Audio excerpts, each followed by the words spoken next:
7. svečka na žurnalovi rojstnodnevni torti je letos privabila rekordno število ljudi, ki so se poveselili slavljencem. Nanje med drugim najbolj ponosen odgovorni urednik Goran Novković. Lagam, da se kamera obrne, pa bo to najlepši moment. Toliko ljudi mislim, da nismo imeli še na zabavi. Res je užitek videti, koliko ljudi je z nami. Čem se pa žurnal razlikuje od ostalih medijev? Vsakdanje, brezplačanje,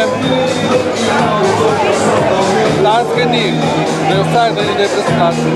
Kako se je pa žurnal razvil v teh letih? Zdaj smo že praznovali 7. rojstni dan, kako vi vidite njegov razvoj?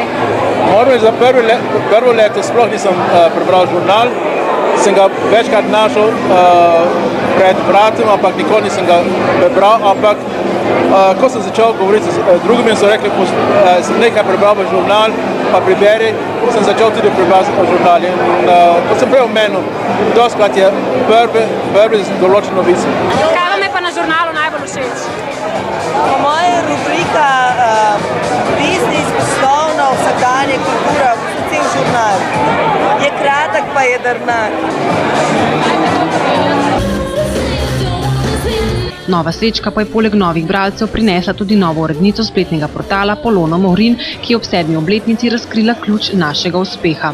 Žurnal je definitivno v primerjavi z drugimi verjetno najboljši v tem, da ima zelo dober tim, tako na printu kot na onlineu, da med seboj ful dobro sodelujemo in mislim, da je to temelj našega uspeha.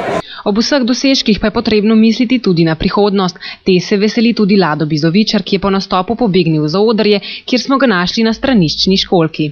Zelo sem navdušen, so mi direktorji povedali, Tomaž, Goran in Simona, da se zdaj pripravljate na žurnal Pictures. To se mi zdi odlična stvar, glede na stanje slovenskega filma.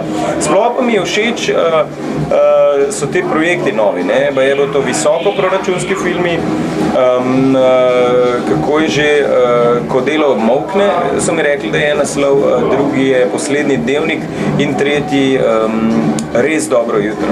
Tako da se mi zdi, da utegne biti to en uspešen poslovni podjem.